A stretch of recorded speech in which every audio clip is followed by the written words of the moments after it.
चलो तो स्टार्ट करते हैं हम लोग।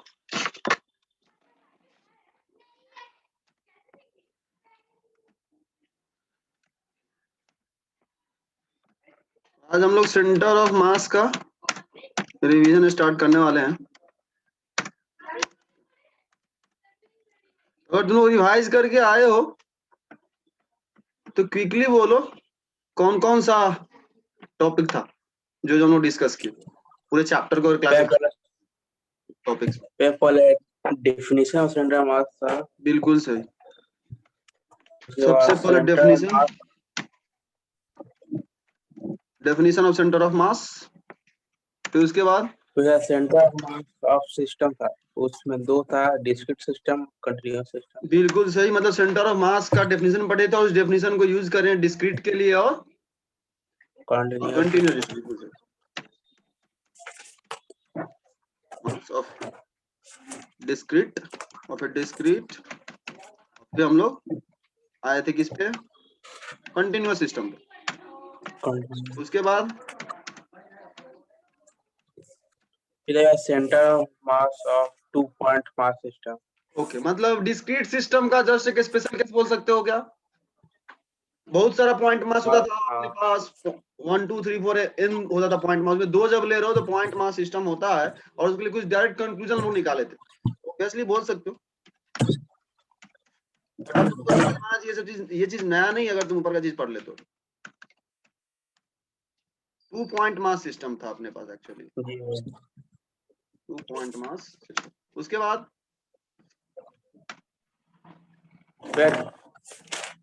डिस्क्रीट सिस्टम में था ये, मतलब ग्रुप ऑफ पॉइंट मास का सेंटर ऑफ मास। ओके समझ गए। मतलब एक्चुअली अपने पास ग्रुप्स है, बहुत सारा ग्रुप्स है, उनका सेंटर ऑफ मास निकालना, ले लेंगे उसको डिस्कशन में। चलो और बोल। फिर centre of mass of continuous mass distribution. वो आ जाएगा कंटीन्यूअस, तो लिख दिए centre of mass of continuous system. उसमें वो जो भी हम लोग पढ़े थे सेमी डिस्क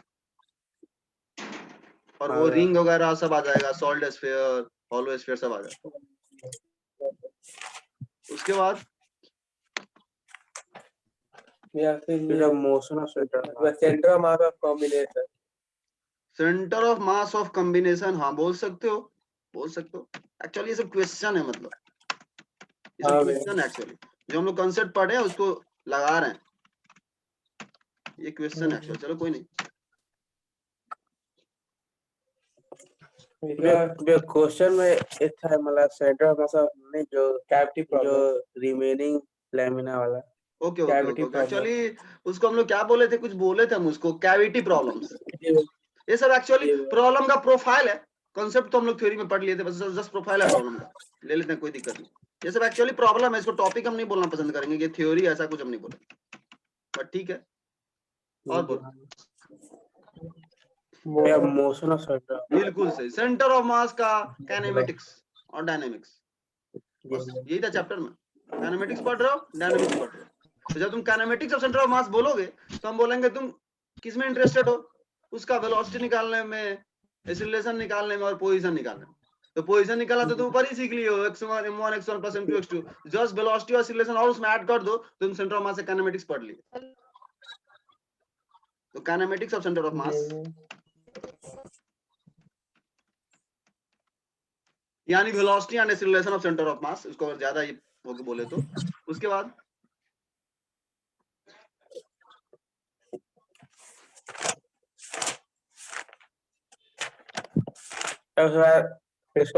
लीनियर मोमेंटम हाँ बोल सकते हो। उसके पहले कुछ किए थे क्या? नहीं भैया, उसके बाद प्रॉब्लम किए थे इस पे। और ये इक्वेशन कब किए थे? F external is equal to M A C M, जो बोलते वेरी वेरी इंपॉर्टेंट है भैया। उसमें मतलब काइनेमेटिक्स और सेंटर ऑफ मास के बाद। अच्छा ठीक है काइनेमेटिक्स किए थे और इसके बाद चलो हम इसको डायनामिक्स कर देते हैं। हाँ।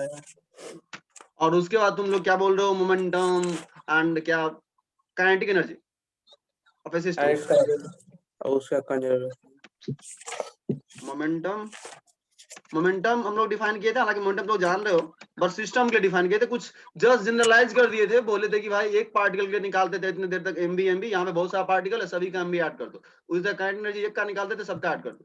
तो momentum and kinetic energy of A system यहाँ पे आए थे, of A system of particles, of A system of particles, बहुत सारा पार्टिकल है उनका कैसे निकाले। और बोलो आगे, उसका मोमेंटम कंजर्वेशन प्रिंसिपल पे आए थे क्या, बोलो। जी भैया। प्रिंसिपल जी भैया। Of conservation of linear momentum. और बोलो आगे। मैं फिर किए थे momentum of system in centre of mass. Okay, सही बात बोल रहे हो, मोमेंटम ऑफ ए सिस्टम, और ये क्या आता था, जीरो आता है। जीरो। सेंटर ऑफ मास में किसी भी चीज का मोमेंटम जीरो ही होता है। फिर काइनेटिक एनर्जी इन्हें जनरल फ्रेम निकाले थे ना, इन एन आर्बिट्ररी फ्रेम, किसी भी फ्रेम में, दुनिया किसी फ्रेम से निकालना हो, उसके एक्सप्रेशन ही बताए थे। बहुत ज्यादा इंपॉर्टेंट नहीं है, बट कुछ कुछ अच्छे लेवल के क्वेश्चन में देखना, कोई अगर तुम्हारे पास बुक हो एडवांस फिजिक्स का, इसमें अच्छा अच्छा क्वेश्चन दिया हो, कुछ क्वेश्चन होता है जो सेंटर ऑफ मास फ्रेम से करने में बहुत इजीली होता है। वर्क एनर्जी थ्योरम जब तुम लगा रहे हो किसी दूसरे फ्रेम से, डेल्टा के ही निकालना होता है, कुछ अच्छा क्वेश्चन होता है, बोलोगे तो हम पूरा जब खत्म कर लेंगे रिवीजन, तो उसके बाद कुछ कुछ क्वेश्चन हम करवा देंगे उस तरह के, अगर बोलोगे। Kinetic energy in an arbitrary frame,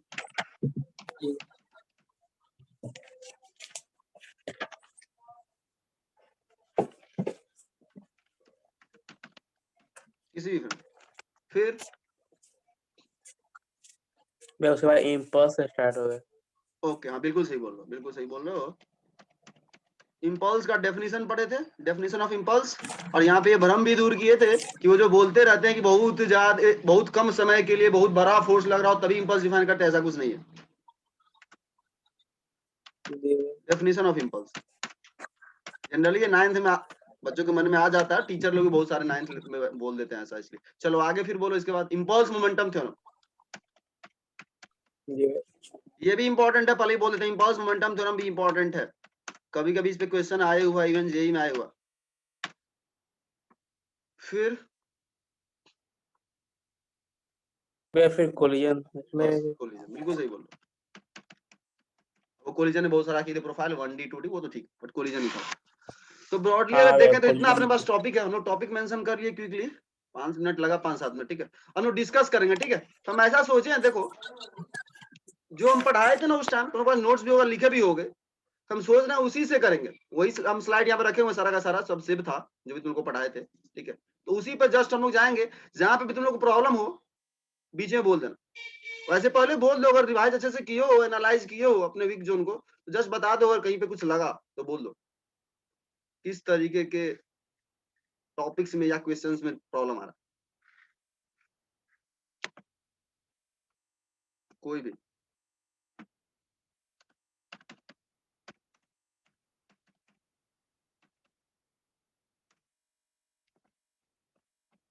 ये हो गया रिवाइज तुम लोग? जी भैया। तो बोलो कोई भी किसी भी तरह के प्रोफाइल में दिक्कत आया हो, या कहीं पे कोई चीज ऐसा जहाँ पे उतना ज्यादा क्लैरिटी नहीं हो, ऐसा कुछ।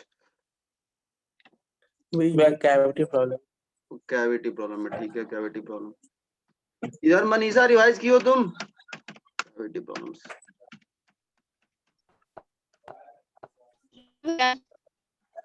तो कोई प्रॉब्लम आया तो नोट करवा दो पहले स्टार्टिंग में, ताकि हम लोग इस पे थोड़ा अच्छे से कर लेंगे, डिस्कशन कर लेंगे। क्योंकि मेन पर्पस रिवीजन का यही है, जो तुम्हारा वीक जो है वो इम्प्रूव हो, तभी फिर सेंस रह जाता है रिवीजन का, नहीं तो फिर वही चीज हम रिपीट कर देंगे तो ये तो जस्ट टाइम वेस्टेज हुआ। इसलिए हम चाह रहे हैं कि खास करके तुम लोग ऑनेस्टली आइडेंटिफाई करो, उस पर काम करो वापस। हो गया और कुछ?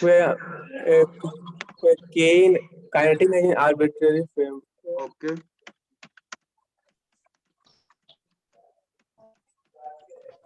हो गया। चलो ठीक है, फिर हम आगे बढ़ते हैं।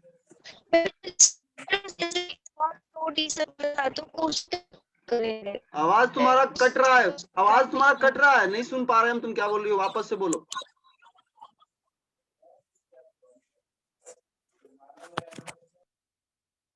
उसका उसका इंटरनेट प्रॉब्लम है। चलो हम लोग स्टार्ट करते हैं।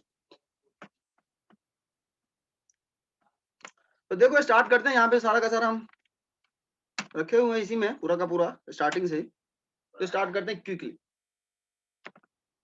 तो देखो centre of mass, just definition का बात करो तो थोड़ा डिफिकल्ट हो जाता है बहुत ही प्रिसाइजली, अगर वर्ड्स में बोले डिफाइन करने को सेंटर ऑफ मास को तो थोड़ा डिफिकल्ट क्वेश्चन हो जाता है, एटलीस्ट हमको तो लगता है, क्योंकि उतने अच्छे से डिफाइन कर पाना नहीं लगता। कुछ भी बोलो तो वो आधा अधूरा टाइप से लगता है। कुछ लोग बोलता है कि सेंटर ऑफ मास एक ऐसा पॉइंट है जहां पे मान सकते हो कि पूरे का पूरा बॉडी का मास वहां पे बैठा हुआ है या कंसंट्रेटेड है, ठीक है, वो भी अपने आप में अधूरा है। हम जैसे यहाँ पे लिखे थे centre of mass, actually define हम लोग एक ऐसे पॉइंट को रखे हैं, पॉइंट को डिफाइन कर रखे हैं जिस पॉइंट का मोशन हमको उस सिस्टम में जितने भी पार्टिकल्स हैं सभी के मोशन के बारे में कुछ ना कुछ हद तक आइडिया देता है। कंप्लीटली नहीं दे पाएगा, ऑब्वियस ही बात है। सिर्फ तुम अगर सेंटर ऑफ मास का मोशन जान रहे हो तो एग्जैक्टली तुम नहीं बता सकते हो कि हर पार्टिकल कैसे कैसे मोशन कर रहा होगा, बट एक रफ आइडिया ले सकते हो कि हाँ भाई बाकी पार्टिकल कुछ इस तरह का मोशन कर रहा होगा। ये मेरा डेफिनेशन था, हम बोल रहे हैं वापस से, इसका कोई वर्ड्स में डेफिनेशन 100% करेक्ट हम किसी भी डेफिनेशन को नहीं मानते।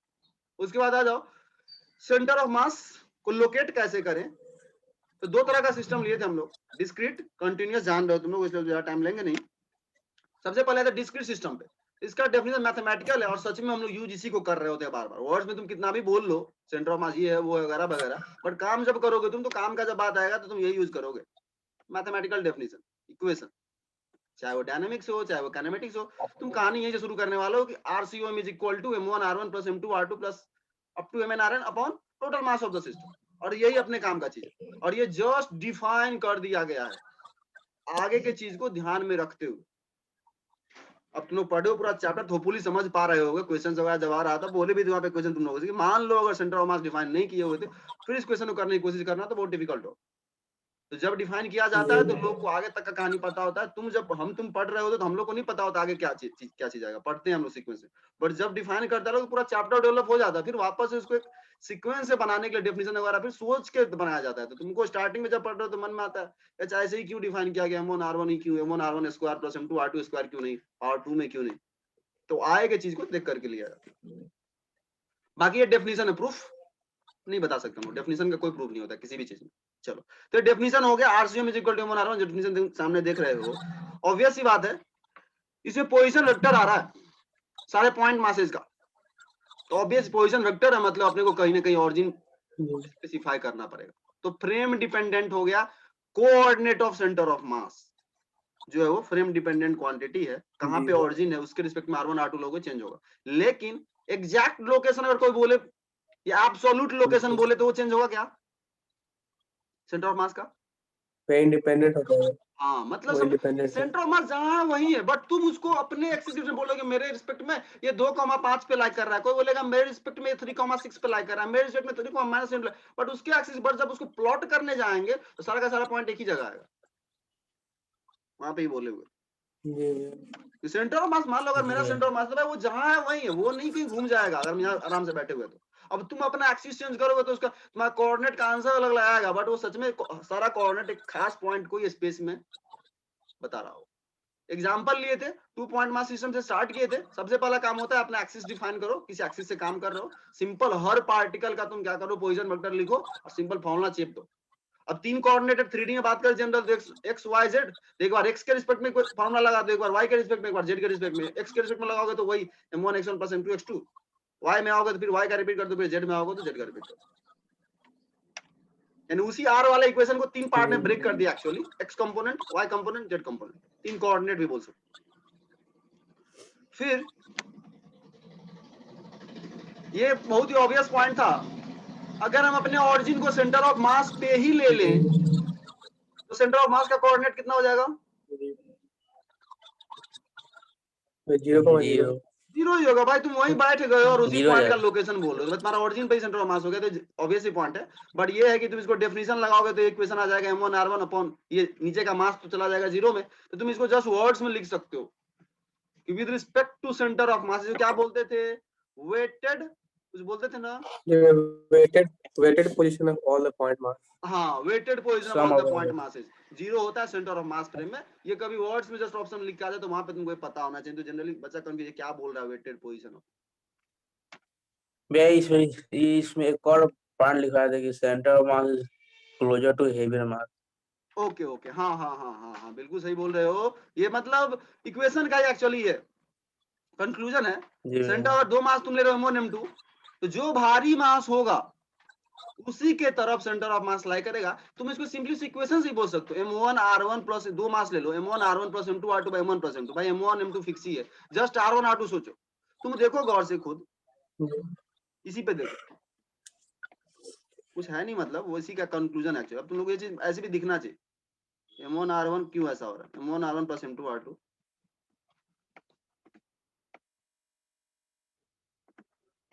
M2 R2, ठीक है।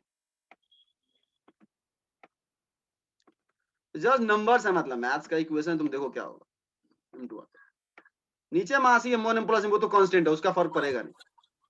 तुम खुद देखो, टोटल मास कर देते हैं M1 प्लस M2।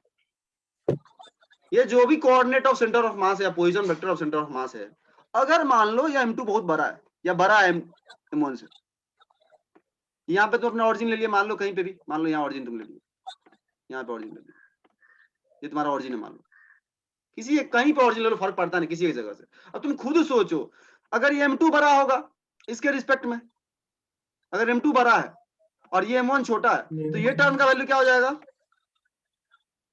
छोटा, छोटा हो ये ज्यादा हो जाएगा। फिर सम अप करोगे, मास से डिवाइड करोगे, तो जो वैल्यू आएगा वो इसके ज्यादा क्लोज आएगा। ये तुम मन में सोचना खुद से, वैल्यू जो लेके नंबर्स लेके सोचो तो ज्यादा अच्छे से दिखेगा, बट ऐसे डायरेक्टली। बाकी तुम ध्यान रख सकते हो, जो हेवियर मास होता है उसके तरफ सेंटर ऑफ मास शिफ्ट होता है। एक्चुअली इक्वेशन ये सॉल्व करके जो आता है उसी को हम लोग बोल रहे होते हैं। चलो फिर 2 पॉइंट मास सिस्टम पे आए थे, इसमें कुछ नहीं था, फॉर्मूला तो वही लगेगा, 2 पॉइंट मास हो या कुछ भी हो, फॉर्मूला वही है। बट यहाँ पे कुछ कंक्लूजन आ जाता है जिससे हम लोग को फायदा होता है क्विकली क्वेश्चन सॉल्व करने में 2 पॉइंट मास सिस्टम का। 2 पॉइंट मास सिस्टम के बीच सेंटर ऑफ मास वहां पे लाई करता है जो पॉइंट उन दोनों पॉइंट मासेस के ज्वाइन करने वाले लाइन को उनके मासेस के इनवर्स रेशियो में क्या कर रहा हो, डिवाइड कर रहा हो। तो इंटरनली डिवाइड कर रहा है, अगर उसको जस्ट मैथमेटिकली ढंग से बोले तो इंटरनली डिवाइड कर रहा है सेंटर ऑफ मास उन पॉइंट मासेस के इनवर्स रेशियो इंटरनली डिवाइड कर। वही यहाँ लिखे हुए थे, DM1 मतलब distance of centre of mass from M1, DM2 मतलब distance of centre of mass from M2 is equal to उल्टा रेशियो। M1 का डिस्टेंस होगा तो M2 का मास ले लोगे, जान लो तुम। तो इस इक्वेशन से भी तुम बोल सकते हो कि भाई जिसका मास ज्यादा होगा उसके क्लोज होगा, अगर M2 बड़ा है ये चीज 1 से बड़ा होगा, सही बोल सकते। हाँ चलो, फिर ये जैसे एग्जांपल किए थे क्विकली हम लोग, 4 kg 2 kg है, बीच में कहाँ पे सेंटर ऑफ मास लाई करेगा, फॉर्मूला लगाओ बैठ करके, नहीं तो तुम्हें रिजल्ट पता है 2 पॉइंट मास सिस्टम का, तो ओरली निकाल लो। 4 kg 2 kg है, बांट दो, बीच में पॉइंट मान लो 2:4 के रेशियो में बांट दो, टोटल डिस्टेंस दिया हुआ उसको इस रेशियो में बांट दो, पता चल जाएगा कि एग्जैक्टली कहाँ पे सेंटर ऑफ मास। क्वेश्चन किए थे, ये क्वेश्चन किए थे, इजी था, ठीक है। ट्रायंगल का तुम लोग कर लिए थे क्वेश्चन, ये सॉल्व करते हैं। फिर ग्रुप्स पे था, मान लो मेरे पास बहुत सारा ग्रुप है, जैसे यहाँ पे मान लो यहाँ दिए हुए, यहाँ पे देख लो G1 group 1, G2 group 2। Group 1 है मेरे पास बहुत सारा पार्टिकल है, ग्रुप 2 पे मेरे पास बहुत सारा पार्टिकल है। हमें बोला गया इन दोनों ग्रुप के कॉम्बिनेशन का बताओ कहाँ पे होगा सेंटर मास। बहुत ज्यादा यूज कर नहीं रहे होते हैं, पर हो सकता है कहीं पे यूज हो जाए, पता होना चाहिए। ग्रुप 1 में जितने भी पार्टिकल है इनका सेंटर ऑफ मास निकाल लो, ग्रुप 2 में जितने भी सबका सेंटर ऑफ मास निकाल लो। अब तुम जब ग्रुप 1 का सेंटर ऑफ मास निकाल लिए तो इस सबको भूल जाओ, जितने भी पार्टिकल्स खत्म, दोनों पॉइंट मास बिल्कुल सही। फिर इन सबको हटाओ, सेंटर ऑफ मास पे रख दो पूरा का पूरा मास। अब इन सेंटर ऑफ मास और इस सेंटर ऑफ मास में 2 पॉइंट मास सिस्टम लगाओ और ओरली पता कर लो कि सेंटर ऑफ मास कहाँ पे लाई करेगा, क्योंकि 2 पॉइंट मास का तुम ओरली करना जानते हो, जस्ट मास के इनवर्स रेशियो में बांट दो, खटाखट आंसर आ जाता है। जो भी मास है उसका उल्टा रेशियो में बांट दो।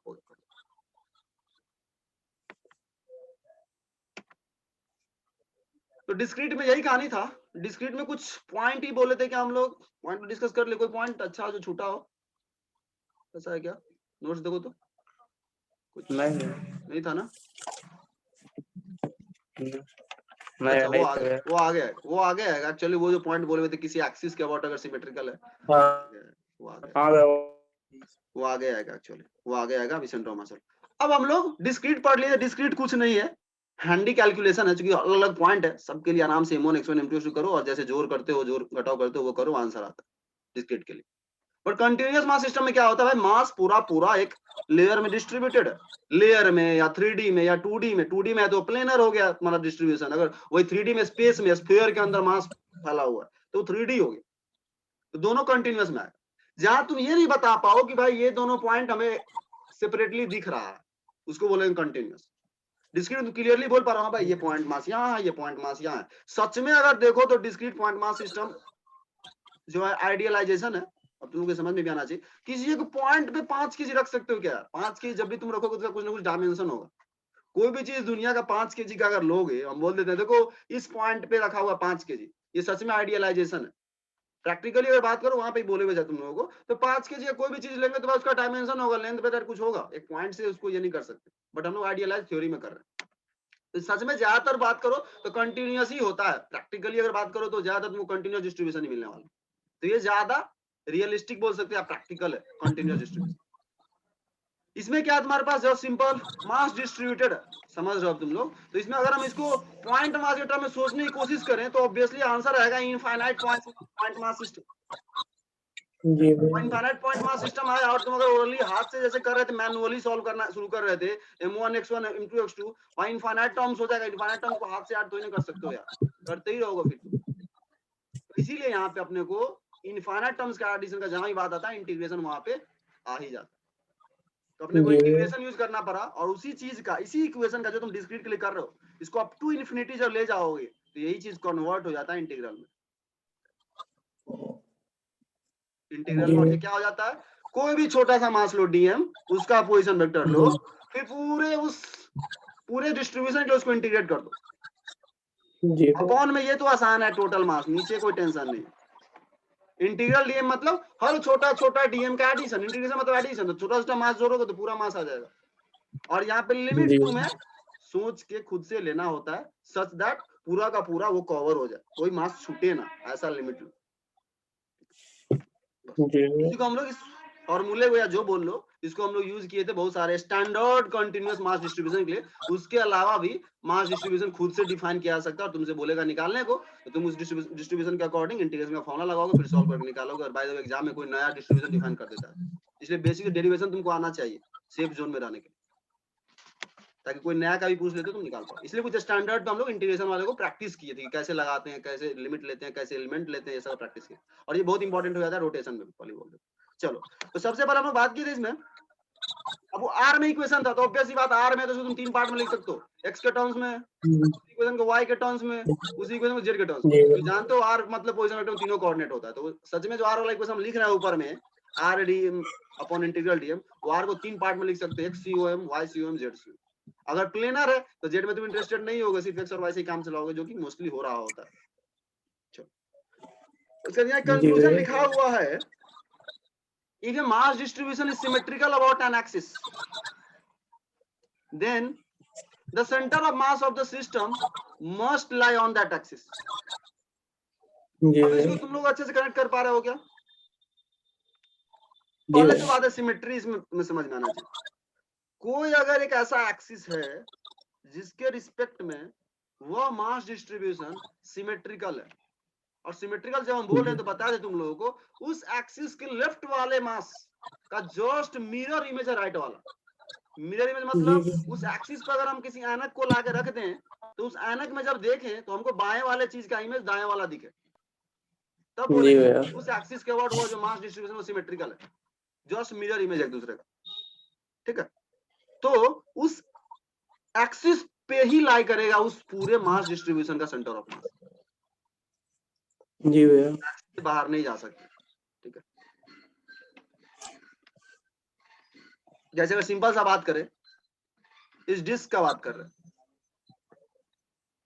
तो भाई डिस्क, कोई भी डिस्क सेंटर से पास होने वाले किसी भी डायमेट्रिकल एक्सिस के अबाउट सिमेट्रिकल है।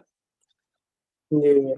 तो इसका मतलब इस पे भी लाई करेगा, इस पे भी लाई करेगा, मतलब कहाँ पे लाई करेगा? दोनों के पॉइंट ऑफ इंटरसेक्शन पे लाई करेगा, मतलब सेंटर पे लाई करेगा। जी भैया। अगर हम तुम्हें बोल दें सेंटर ऑफ मास इस लाइन पे भी लाई कर रहा है, इस लाइन पे भी लाई कर रहा है, मतलब कहाँ पे लाई कर रहा है? एक ऐसा पॉइंट इस लाइन पे भी लाई करता हूँ, इस लाइन पे भी लाई करता हूँ, मतलब दोनों के पॉइंट ऑफ इंटरसेक्शन पे। तो अगर ये जस्ट सर्कुलर डिस्क है फिर तुमको सोचना ही नहीं है, सीधा सेंटर पे बोलते हैं। लेकिन ध्यान रखना वो कब सही होगा जब इसका मास यूनिफॉर्म मास। हो। हाँ भैया। कि जब तुम सोचो, अगर मान लो इसके बाएं वाला डिस्क देखने में तो दाएं वाले जैसा है, बट बाएं वाला ज्यादा भारी है, फिर हम सिमेट्रिकल नहीं बोलेंगे, बोलेंगे भाई देखने में तुमको लग रहा है मिरर इमेज है, बट ये ज्यादा भारी है, सिमेट्रिकल इसको नहीं बोलेंगे। वो भी तुमको यहाँ पे ध्यान रखना है। दोनों तरफ का मास जी डिस्ट्रीब्यूशन में सेम होना चाहिए, यूनिफॉर्मली डिस्ट्रीब्यूटेड मास होना चाहिए। भाई ये वाला फिर तो हो सकता है कि इसका सेंटर मास यहाँ नहीं लाई करे, कहीं और लाई करे, यहाँ कहीं लाई करे। जी भैया। हाँ, अगर जस्ट तुमको ऐसा कुछ दे दे, मान लो ये तुम अब जान रहे हो, बोले कि इधर वाला जो पार्ट है आधा ये ज्यादा भारी है, इधर वाला पार्ट थोड़ा हल्का है, सेंटर ऑफ मास एग्जैक्ट नहीं पूछेगा तुमसे ऐसे क्वेश्चन में, बोलेगा किधर लाई करेगा, लेफ्ट वाले हाफ में या राइट वाले हाफ में। तो भाई लेफ्ट वाला हाफ अगर ज्यादा भारी है तो ये पॉइंट कहाँ लाई करेगा सेंटर ऑफ मास, लेफ्ट वाला। ऐसा कभी पूछता लेफ्ट है, वाला। तुमसे इंटीग्रेशन नहीं करवाएगा, सीधा बोल दे इधर ज्यादा हैवी है, इधर कम है, तुमको सीधा पूछेगा बताओ ये सेंटर मास किस रीजन में लाई करेगा, इधर वाले में, लेफ्ट वाले में, राइट वाले में, ऐसा करके कभी लगाता है। तुम वहां पे सॉल्व मत कर लगना, सिंपल तुमसे पूछ रहा है किधर लाई करेगा, देख लो जिधर का पार्ट हैवी है उधर लाई करेगा। जी भैया। इसीलिए कंप्लीट डिस्क का हम लोग सेंटर ऑफ मास नहीं निकाले थे, क्योंकि उसे सेंटर पे लाई करेगा तो इंटीग्रेट करने की कोई जरूरत ही नहीं है। लेकिन हाफ, जब यही चीज जब हाफ हो जाता है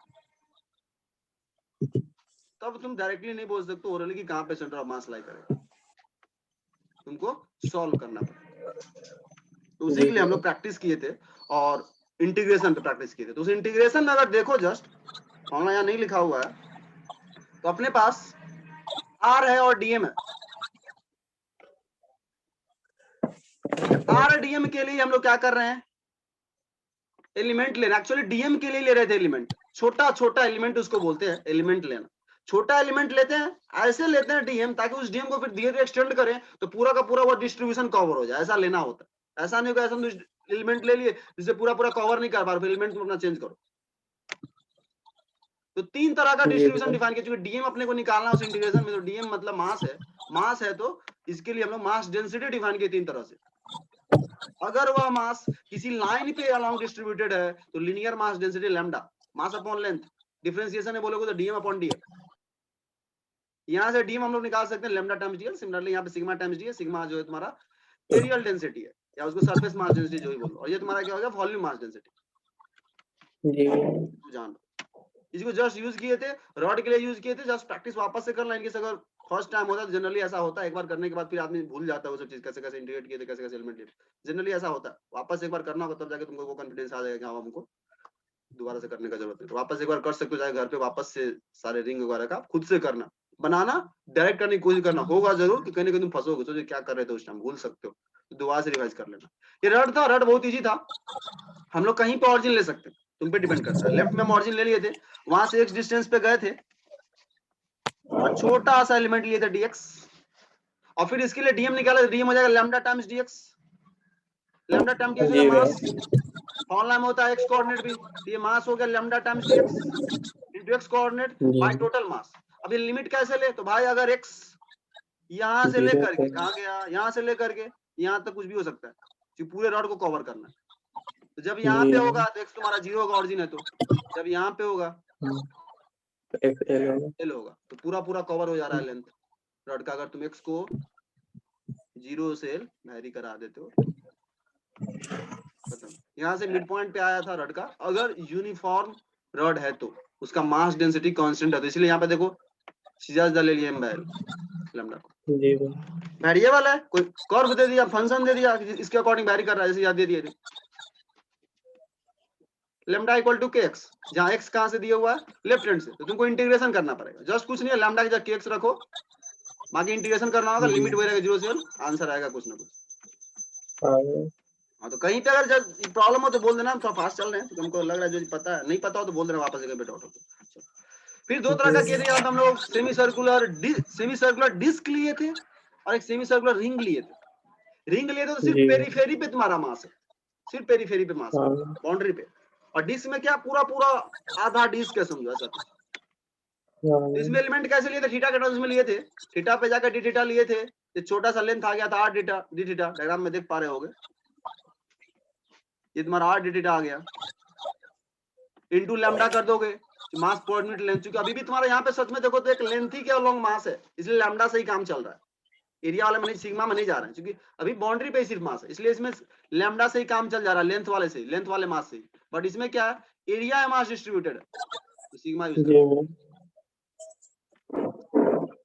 बाकी रिंग का जो रिजल्ट आता है वो तुम डिस्क में यूज कर रहे हो, तो ध्यान है क्या, हाँ भैया।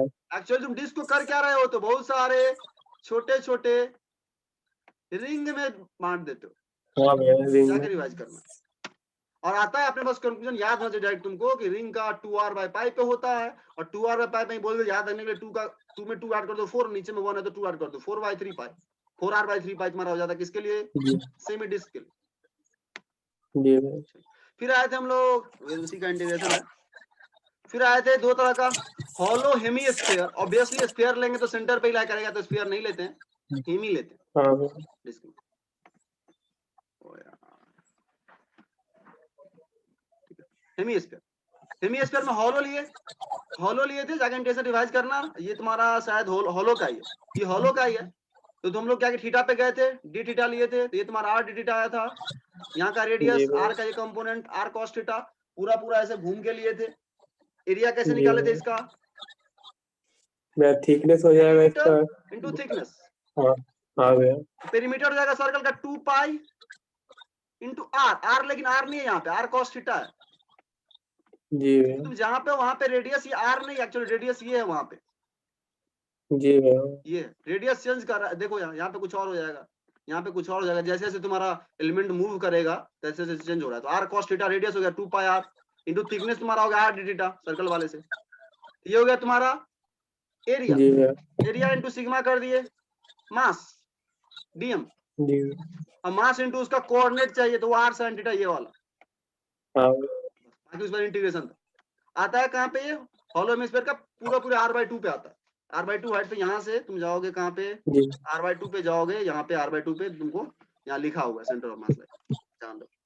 जी भैया। और इस हॉलो वाले को ही यूज किए थे, तो सॉलिड हेमिस्फीयर का उसका रिजल्ट यूज करके आता है सॉलिड का, इसको हम लोग बहुत सारे छोटे छोटे हॉलो में कन्वर्ट कर दिए, छोटा छोटा हॉलो जुड़ रहा है तो वो सॉलिड बन जाए, ऐसा कुछ, जैसे रिंग से डिस्क निकालते हो वैसे ही तुम हॉलो हेमिस्फीयर से सॉलिड हेमिस्फीयर निकालते हो। घर पे जाना, वापस से देखना, प्रॉब्लम को डिस्कस करना। जी भैया। 3r/8 पे लाई करते हैं।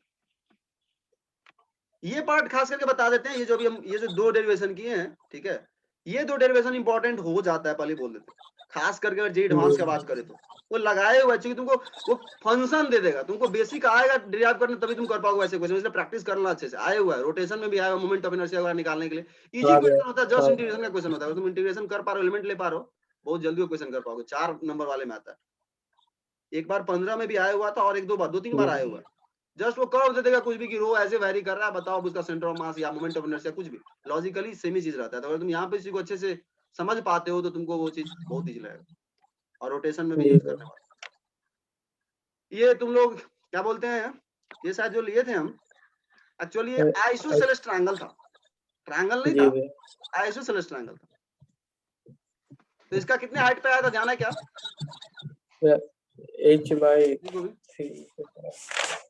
कितने पे आया था, भैया, h/3 पे। हाँ h/3 पे, जी भैया। बोलो h/3 पे शायद आया था क्या, जी भैया। और इस कोन का h/8 पे, कौन का भैया h/4 पे था। h/4 पे था, h/4 पे इसका था सेंटर ऑफ मास, और इसका h/3 पे था, वो सब तुम कोशिश करो याद हो जाए तो सही रहेगा। फिर हम लोग आए थे किस पे, जो तुम लोग बोल रहे हो centre of mass of combination, हमें कुछ डायग्राम दे दिया बहुत सारा, उसका सेंटर ऑफ मास निकालने को बोल रहा है, तो तुम्हें कुछ नहीं करना है, पार्ट वाइज उस कॉम्बिनेशन को सोचो, और पार्ट ऐसा कंसीडर करो जिसका सेंटर ऑफ मास तुम जानते हो। तो भाई हमें यहाँ बोला इस पूरे का सेंटर ऑफ मास बताओ, तो हम बोलेंगे इस पूरे का हमको याद नहीं है, पहले से क्लास में नहीं करवाएगा, लेकिन छोटे से का तो करवाया गया क्लास में, जी इस छोटे से का हम जानते हैं कि सेंटर ऑफ मास यहाँ पे लाई करता है, तो हम बोलेंगे ठीक है, इस छोटे से का यहाँ पे रख दो मास, इसका मास यहाँ पे रख दो, और फिर इसको 2 पॉइंट मास सिस्टम पढ़े हो, मुंह पे सॉल्व कर लो, खत्म। इसमें है जैसे अब इसका हमको निकालना है। हम बोलेंगे भाई इस पूरे का सेंटर ऑफ मास तो हम नहीं जानते, हम नहीं याद किए हुए, लेकिन हम ये जानते हैं ये जो आधा डिस्क है इसका सेंटर ऑफ मास कहाँ पे लाई करेगा? जी कहाँ भैया, पे? यहाँ से कितने डिस्टेंस 2 पे? r by 5, 4r/3 2 r pipe. by 5। तो इस डिस्क का हाँ पूरा भैया, मास को बैठा दो 4r/3 पाइप पे यहाँ से। ये हाँ रेक्टेंगल है या स्क्वायर है? क्या स्क्वायर था? तो स्क्वायर हाँ के भैया, कहाँ पे लाई करेगा? क्योंकि सिमेट्रिकल है तो डायगोनल के इंटरसेक्शन पे। इंटरसेक्शन। यहाँ पे इसका मास बैठा दो, यहाँ पे इसका मास हाँ बैठा दो। डिस्टेंस वगैरह मन में अच्छे से ध्यान रखना कौन डिस्टेंस कितना है, फिर 2 पॉइंट मास सिस्टम लगा दो, खत्म। हाँ भैया, ऑरिजिन जहां जी मानना है भैया, वहां मानो, कोई रोक नहीं। तुम जब यहाँ पे रख दिए डिस्क मास को, यहाँ पे रख दिए स्क्वायर के मास को, ये 2 पॉइंट रख दिए। अब उसके बाद तुम पे डिपेंड करता है तुम कैसे करना चाहते हो। एक्सिस डिफाइन करके m1 x1 + x2 से करना चाहते हो, ऑरिजिन कहाँ पे लेना चाहते हो, जहां मन है वहां लो। एक मास पे ही ऑरिजिन ले लो ताकि उसका तुमको एक्स का झमेला ही नहीं रहा, अगर करना चाहते हो जैसे हाँ भी। भैया, और 2 पॉइंट में तो वो भी नहीं, तुम तो डायरेक्ट ही करो। क्या करो, दोनों को ले लो मास को, बीच में एक पॉइंट पी मान लो, और जानते हो वहां से रेशियो जो होगा मास का उल्टा रेशियो होगा, सीधा सीधा रेशियो से निकालो, तुमको कोऑर्डिनेट का भी झमेला नहीं बचता 2 पॉइंट मास में। जी 2 से भैया, अधिक होगा फिर तुमको करना पड़ेगा। अब बाकी अगर तुमको कोऑर्डिनेट में ही ज्यादा कंफर्टेबल हो, कोऑर्डिनेट मान करके उसी से करो प्रैक्टिस, कोई फर्क पड़ता नहीं। जैसे ये क्वेश्चन लिए थे हम लोग, सेम प्रोफाइल का क्वेश्चन, रिपीट वापस से नहीं करेंगे। इधर वाले का मास इधर वाले का मास करके जाके वापस एक बार ट्राई करना, अगर लगाना हो तो, अभी अगर ध्यान में अच्छे से नहीं है। अच्छा यही क्वेश्चन तो था यार, वापस से हाँ भैया, यही क्वेश्चन। अब आ गया अपने पास कैविटी प्रॉब्लम्स। ठीक है, कैविटी प्रॉब्लम्स कैसे करते हैं वो देख लो, जस्ट है कुछ नहीं। देखो अगेन वापस से देखो, जो पिछला पढ़े ना वही चीज है। हमसे पूछा गया कि एक बड़ा डिस्क है, हाँ बड़ा डिस्क है, उसमें से एक छोटा सा डिस्क काट के निकाल लिए। हम बोल रहे भाई अगर ये काट के नहीं निकाला गया था तो हमको पता रहता। जी भैया, तो वही तो हम कर रहे हैं, इनको उन पार्ट्स के सम में तोड़ रहे हैं जिनका हम जान रहे हैं पहले से, हमको पता है, याद किए हुए स्टैंडर्ड में। तो हम बोलेंगे अगर ये भरा हुआ होता तो तुमको पता है, जी भैया, तो भरा हुआ मान लो। लेकिन ये भरा हुआ तो सच में था नहीं, ये छोटा वाला तो खाली था। जी भैया, हाँ, छोटा वाला खाली था तो छोटा वाला ले लो, बट उसको किस में ले लो? निगेटिव का मतलब। माइनस में, ताकि जब ऐड हो तो ये जो भरा हुआ पार्ट है उसको ये कैंसिल कर दे, और वो सच में जो ज्योमेट्री का तुम्हें निकालना था उसका निकालना पड़े। अब तुम इसका जानते हो कहाँ लाई करता है, हाँ भैया, इसका भी जानते हो कहाँ पे लाई करता है, बस जस्ट तुमको मास यहाँ पे माइनस में लेके चलो बस। जी भैया, कुछ नहीं करोगे, पूरे वाले का सेंटर यहाँ पे लाई करेगा, यहाँ वाले का यहाँ पे लाई करेगा, फिर इन दोनों में क्या लगा दो, point mass system, 2 point mass system. जी भैया, हर जगह ये कन्वर्ट हो जा रहा है 2 पॉइंट मास सिस्टम, हर जगह। जी भैया, तो फिर कैविटी प्रॉब्लम तुम्हारा इसी में निपट जाता है। लेकिन घर पे जाके वापस करना होगा, हो सकता है तुमको कैलकुलेशन के साथ में प्रैक्टिस में नहीं होगा, तो हो सकता है जब कलम चलाओगे तो थोड़ा ये हो सकता है, थोड़ा रुकोगे बीच बीच में, ऐसा हो जाता है जनरल। जी भैया। तो चलो मीटिंग को एंड करते, मीटिंग एंड होने वाला है, वापस से लिंक भेजेंगे, फिर हम डिस्कस करेंगे कल का प्लान और फिर क्लोज कर देंगे।